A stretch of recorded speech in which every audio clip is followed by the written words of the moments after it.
You know that specific feeling when you hit send on an email at 11:45 p.m.? Oh, yeah? Your eyes are burning, your back hurts, the house is completely quiet, and you get this little dopamine hit. It's almost like a badge of honor. You think, look at me, everyone else is asleep, but I am here. I am dedicated. I am holding this ship together. It's the modern hero narrative, isn't it? The first one in the parking lot, the last one to turn off the lights. Right. We have been conditioned, I mean, especially in high-performance environments, to believe that exhaustion is just the cost of doing business. It's, the price of admission for success. Right. And if I'm being honest, I kind of like that feeling. It makes me feel essential. But the stack of research you brought in today is, it's terrifying. It basically says that feeling of I'm handling it is a total lie. It is a lie.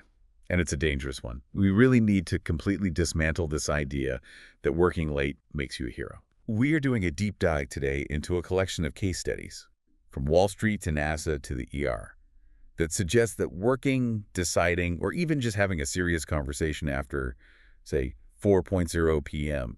is a massive gamble. My gamble. That feels like strong language. I mean, sure, I might be a little grumpy in the afternoon. Maybe I need an extra coffee, but I'm not functionally impaired. I can still do my job. That's what you think. Yeah. And that is exactly why this is so risky. We aren't just talking about physical fatigue where your legs feel heavy after a run. Okay.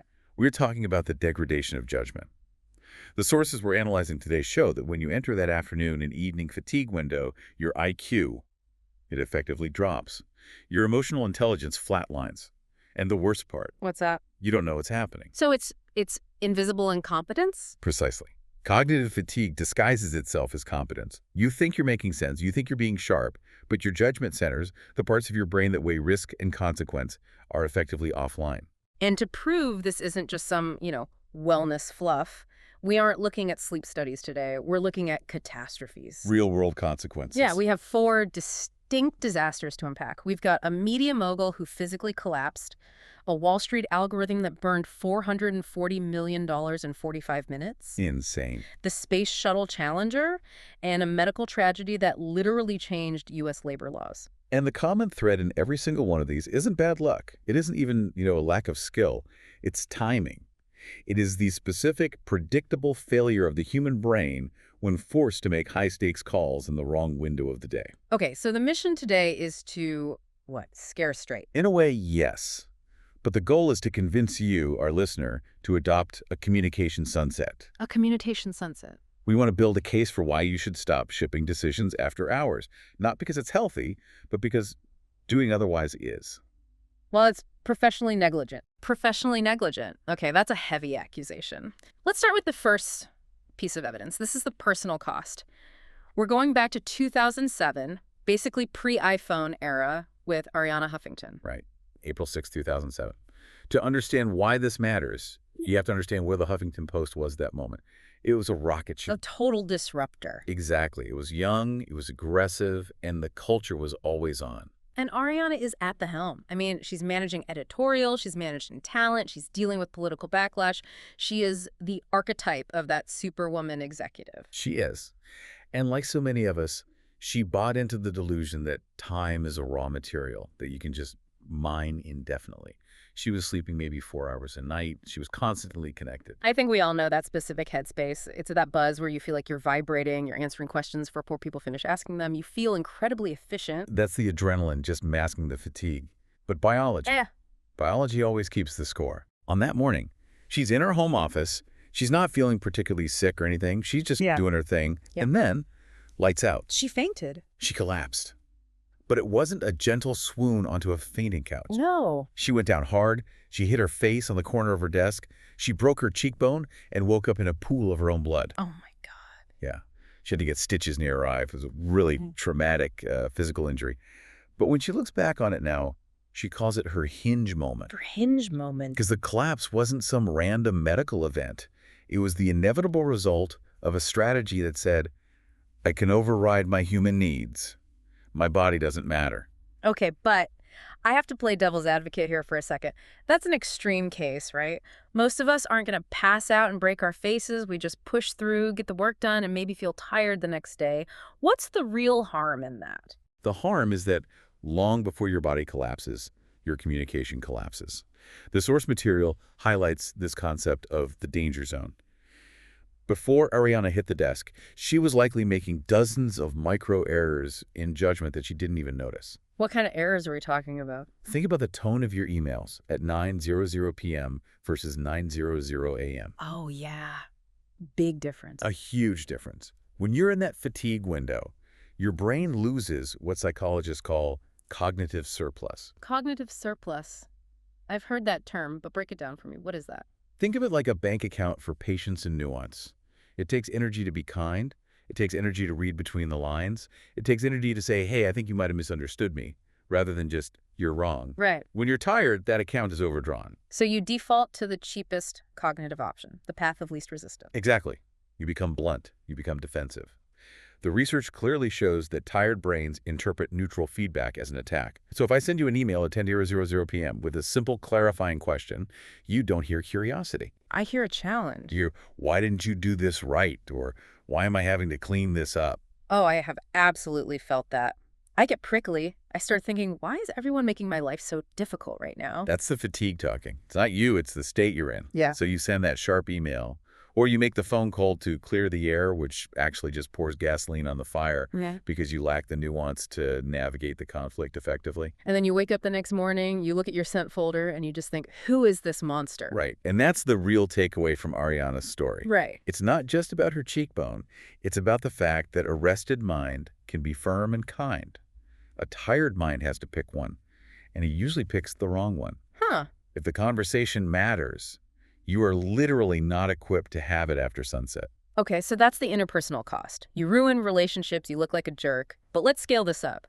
What happens when that same exhaustion gets hooked up to a high-speed trading system? This brings us to Knight Capital. And if you think a broken cheekbone is bad, try losing $440 million in less than an hour. This story is absolutely wild. I remember reading the headlines when this happened back in 2012, and I just assumed it was a computer glitch. You know, a bug in the software. Everyone called it a glitch. But that is such a lazy explanation. It wasn't the computer's fault. It was a deployment error caused by human fatigue and, frankly, a lack of process. So set the scene for us. It's the summer of 2012. Knight Capital is a big deal, right? Huge. They are the largest market maker in U.S. equities at the time. They are the plumbing of the stock market. If you bought a stock on E-Trade back then, it's very likely Knight Capital was the one executing that trade. Okay, and they are getting ready to roll out new software because the New York Stock Exchange is changing some rules. Right. A new program called the Retail Liquidity Program. So they have to update their SMARS router, that's their Smart Market Access routing system.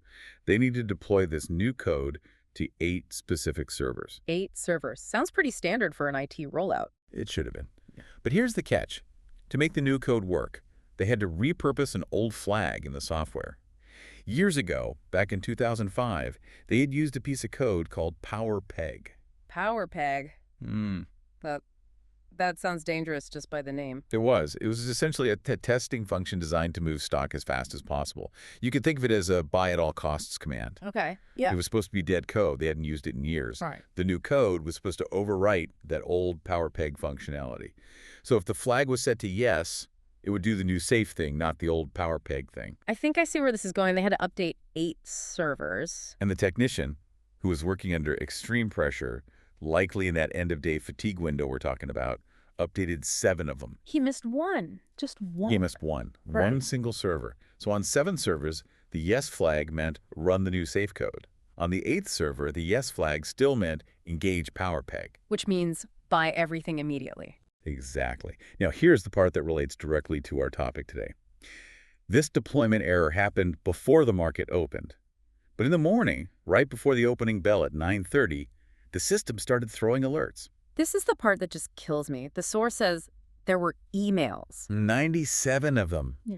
97 automated emails were sent to the internal team referencing PowerPeg execution errors. 97. That's 97 flashing red lights, and nobody did anything. This is what we call alert fatigue, or, as the source puts it, exhausted communication. The team is rushing, they're stressed. They see an email subject line that says PowerPeg error, and their tired brains go, oh, that's just legacy noise. That system throws errors sometimes. It's fine. They assume it's okay. They assume someone else is checking it. They assume safety because verifying the danger would have taken too much energy, too much time. That is the silent mistake. That is the silent mistake. It's the error of omission. When you're tired, you skip the verification step. You don't want to be the guy who stops the launch, right? You don't want to create friction. So you just assume it's fine. And then a bell rings, 9:30 a.m. And for the next 45 minutes, Knight Capital's 8th server goes completely berserk. It attempts to fill just 212 customer orders. But because the old PowerPeg logic was running, it just kept buying and buying and buying. It sent 4 million orders into the market. 4 million orders? I can't even fathom that. They were accumulating massive positions in 150 different stocks. By the time they realized what was happening, which took way too long because, again, panic reduces cognitive function and physically shut down the system, they had lost roughly $440 million pre-tax. They nearly went bankrupt in 45 minutes. They eventually had to be acquired. The company, for all intents and purposes, died that day. And it wasn't because the code was impossible to write. It was because a tired human made a simple checklist error, and then a tired team ignored 97 warnings. The source material has a quote here that just sticks with me. "We won't risk 10 days of damage to save 1 day of schedule." It's so easy to say that in a seminar or put it on a poster. It is very, very hard to live that when you are tired and under a deadline. But Knight Capital is the proof that the cost of saving time can be terminal. So Ariana broke her face, Knight Capital broke their bank account, but, Okay. I mean, both of those are recoverable in a sense. The company was bought, she healed. Right. Now we have to talk about the Challenger, because this is where people died. This is the most sobering case study in the literature, without a doubt. Most people know the physics of the Challenger disaster. The O-rings failed because it was too cold. Right, the basics. But fewer people understand the sociology of the decision the night before. That's where the real lesson is. Okay, let's go there. It's January 27, 1986. It's the night before the launch, and it is freezing in Florida. Record cold temperatures. And in Utah, at the Morton Thiokol plant, that's the company that built the solid rocket boosters, Yeah. the engineers are, to put it mildly, freaking out. They know something is wrong. They know that rubber O-rings have what's called a glass transition temperature. If they get too cold, they stop being rubbery and flexible. They get hard, they get brittle, they don't seal. So they get on a teleconference with NASA. It starts at 5:45 p.m. And note the time, 5:45 p.m. The workday is technically over for most people. Everyone is tired. Yeah. The engineers, led by a man named Roger Boisjoli, present their data. They show pictures of O-ring erosion from a previous, much warmer launch. They say, unequivocally, do not launch. But NASA is under immense pressure. The program is behind schedule. The president is supposed to mention the launch in the State of the Union that night. They push back. Hard. One of the NASA managers, Lawrence Malloy, says something like, "My God, Thiokol, when do you want me to launch? Next April?" And here is the hinge moment. This is where fatigue and hierarchy intersect in the most dangerous way. The Thiokol executives, feeling the pressure from their biggest client, ask for a timeout. They put the phone on mute. The mute button. So much happens on mute. For about 30 minutes, NASA is on hold. They can't hear what's happening in Utah. And in that room in Utah, the entire conversation shifts. The general manager, a man named Gerald Mason, looks at his vice president of engineering, Bob Lund. And he says the famous line, Take off your engineering hat and put on your management hat. ugh, that chills me every single time I hear it. Put on your management hat. Think about what that means in cognitive terms, in the context of our discussion. Well, he is saying, stop using your front office. Right. Stop using the part of your brain that analyzes physical reality and risk and data. Start using the part of your brain that worries about contracts, reputation, and pleasing the client. You mentioned the front office. This is a metaphor for the prefrontal cortex. Yes, Right. exactly. The prefrontal cortex is the CEO of the brain. It handles logic, long-term planning, and impulse control. But it is metabolically expensive. It drains your battery faster than anything else. When you are tired, stressed, or sleep-deprived, the front office dims the lights. It effectively goes home early. So who is left in charge when the CEO leaves? The amygdala, the lizard brain, the part that is reactive, emotional, and desperate for social safety. It wants to avoid conflict. It wants to please the powerful people in the room. So when Mason says, put on your management hat, at what, nearly 8:00 p.m. after a long, stressful day, the engineers just didn't have the cognitive fuel to fight him. Bob Lund, the engineer, yielded. He changed his vote. They took the phone off mute and told NASA, we are go for launch. They normalized the deviance. That's the exact term the sociologist Diane Vaughan used in her book on this, the normalization of deviance. They convinced themselves that the risk was acceptable because they were too tired, too depleted to hold the line against the institutional pressure. And 73 seconds into the flight the next morning. The O-ring failed. Hot gas burned through the side of the booster. The shuttle broke apart. 7 people died. It is terrifying to think that if that meeting had happened at 8 a.m., if they had just said, "This is too big, let's sleep on this and reconvene," Bob Lund might have kept his engineering hat on. I firmly believe the Challenger would not have launched that day if the decision had been made in the morning. The facts didn't change overnight. The brains processing the facts would have changed. They would have had their front office back online. This leads us to our final story. And this one is arguably the most impactful in some ways because it actually changed the law. We're going to the hospital now. The Libby Zion case. New York City, 1984. Libby Zion was 18 years old, a college freshman. She goes to New York Hospital with a fever and these strange, jerking movements. She's very agitated. She was admitted to the care of residence doctors in training. Now, you have to understand the culture of medical residency in the 80s. It was absolutely brutal.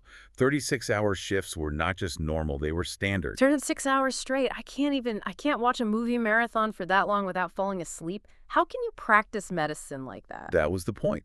It was viewed as a rite of passage, a trial by fire. The thinking was, if you can't handle the hours, you can't handle the job. It was the ultimate badge of honor culture we talked about at the beginning. So Libby is treated by these exhausted residents, and they give her a sedative, Demerol. And here's the technical failure. Libby was taking an antidepressant, an MAOI called Nardil. And Demerol and Nardil have a known catastrophic interaction. It can cause something called serotonin syndrome. It basically cooks the brain from the inside out. Did the doctors not know this? It's basic pharmacology. A rested doctor would almost certainly know this, but they missed it. Why? Because they were running on fumes.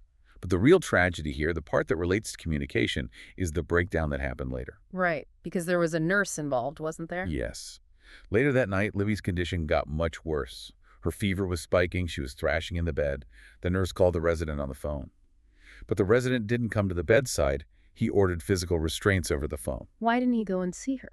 He was likely asleep in an on-call room or just in a complete fugue state of exhaustion. And the nurse, who was also working a long shift, didn't push back hard enough. This is what the source calls misalignment. Misalignment. When two tired people communicate, the urgency doesn't transfer correctly. The nurse says she's not doing well. The tired doctor hears she's fussy but stable. The signal degrades. The full picture isn't transmitted because both people lack the cognitive surplus to send and receive it with clarity. And Libby Zion died of cardiac arrest that morning. She was 18. Her father, Sidney Zion, was a well-known journalist and a lawyer. And he didn't sue for malpractice in the traditional sense. He put the system on trial. He said, "You killed my daughter because you forced these kids to work 36-hour shifts. Their judgment is impaired." And he won, didn't he? It took years, but yes. This case led directly to something called the Bell Commission, which eventually created the 80-hour workweek limit for residents in the U.S. This is the first time the system, at a regulatory level, acknowledged that a tired doctor is a dangerous doctor. The thing that scares me the most about the Libby Zion case is that concept of misalignment. It's so relatable. How many times have I been in a late meeting and told my boss this is a real problem, and she just nods. And I realize hours later she didn't hear the urgency at all. It happens constantly. And it happens in our personal lives, too. If you try to resolve a marital conflict at 11:30 p.m., you are begging for misalignment. You say, "I'm hurt," and your partner, through their own fog of fatigue, hears, "You're failing me." Because their front office is closed for business. Exactly. The cognitive guardrails that keep us civilized, that allow for empathy and careful listening, they're just gone. Okay. Wow. So we've gone through the 4 horsemen of the fatigue apocalypse. Ariana's face, Knight's money, the Challenger's crew, and Libby Zion. The evidence is, it's overwhelming. Working tired is not heroic. It's negligent. Correct. It's a liability. I live in the real world. You know, my boss expects answers. My clients are in different time zones. I can't just tell them, "Sorry, my prefrontal cortex is off duty for the evening. Please leave a message." You can't say it like that, no. But you can implement structural defenses. The source offers 5 specific practical tactics to create a communication sunset for yourself and your team. Okay, let's walk through them. This is the what to do about it part. Tactic number 1 is the name of the concept itself, the communication sunset. This is a personal rule. Yeah. It's simple. You pick a time, let's say 4:00 p.m. or 5:00 p.m. After that time, you do not send emotionally loaded messages, period. End of story. Emotionally loaded is the key phrase there. It is. You can confirm a meeting time for tomorrow. You can send a file that someone's waiting for. But you cannot give feedback. You cannot critique strategy. You cannot ask a question that starts with, why did you? Those conversations are banned until sunrise. I like that. It's a bright line. It's binary. There's no gray area to argue about. Tactic 2 is the draft-only rule. This is for the late-night warriors who have to get the thoughts out of their head or they can't sleep. That is 100% me. If I don't write it down, it will just circle in my brain all night. So write it down, draft the email, type out the Slack message, vent into the document. But, and this is the critical step, remove the recipient's name from the to field. Save it in a folder. One of the sources calls it the morning resend folder. And let me guess. When you open that folder at 900 a.m. the next day, 90% of the time you rewrite it. Or you delete it entirely. You read it with a rested brain and you realize, wow, that was aggressive, or that makes absolutely no sense. You save yourself from your own tired judgment. Okay, that's a good one. Tactic number 3, the morning verdict. This one is huge for teams. It separates discussion from decision. You can have the meeting in the afternoon. You can gather the data. You can argue at the O-rings. But the rule is, the final go-no-go decision is made the next morning, before noon. So if NASA had this rule, the Challenger doesn't launch. Almost certainly not. It forces a cooling-off period where the front office can come back online and review the facts without the emotional pressure of the moment. Okay. Tactic 4 is for the systems people. Escalation rules. This is the night capital fix. You cannot rely on a tired human to decide if an error is serious. You need hard, automated rules. The rule should be, if we get more than 10 PowerPeg error emails, the deployment stops automatically and a human is paged. You automate the stop. You take the tired human's judgment out of the equation. Yes, because a human will always try to rationalize the warning signs. A script won't. And finally, tactic number 5. The source calls this the bridge line. This is for when someone tries to drag you into a late-night debate. This is so important because you can't control other people. It's 8:00 p.m. and your boss calls you and they're spun up and want to argue about the budget. Right. And if I just say, sorry, I'm too tired, I look weak or uncommitted. Exactly. So you don't say you're tired. You frame it about quality and professionalism. The script is something like, I care about this project too much to discuss it when I'm not at my best. I want to be precise. Can we pick this up first thing at 9 a.m.? I want to be precise. I like that. That's a powerful phrase. It's bulletproof. What boss is going to say, no, I'd prefer you to be sloppy and inaccurate right now? You are framing the delay as a commitment to a higher professional standard, not as a personal weakness. That is the mental shift we all need to make, isn't it? We need to stop viewing sleep and rest as wellness or self-care. We need to view it as performance maintenance. You wouldn't trust a surgeon who bragged about not sleeping. You wouldn't get on a plane if the pilot announced they'd been awake for 24 hours. So why on earth do you trust yourself to make strategic decisions for your company or your family in that state? We are. We're pretty arrogant about our own brains, aren't we? We are. We think we are the exception to the biology. But the graveyard of careers, and in some of these cases actual graveyards, proves that we are not. So let's wrap this up. The big takeaway isn't just get more sleep, which we all know we should do. It's respect your biology. It's recognizing that you are effectively two different people. There's the morning you, who is smart, nuanced, strategic, and kind. And then there's the evening you, who is reactive, blunt, defensive, and prone to error. Do not let the evening you make decisions for the morning you. I love that. Don't let the tired guy drive the bus. Never. The tired guy should be a passenger at best. There is a quote from the source material that sums this all up so perfectly, and I want to leave our listeners with this. It's a maxim to live by. Let's hear it. If it's important enough to risk everything, it's important enough to wait for a rested brain. Don't let a tired mouth ruin what a rested mind could resolve. Amen to that. That's it for this deep dive. Don't send that email tonight. Save it for the morning.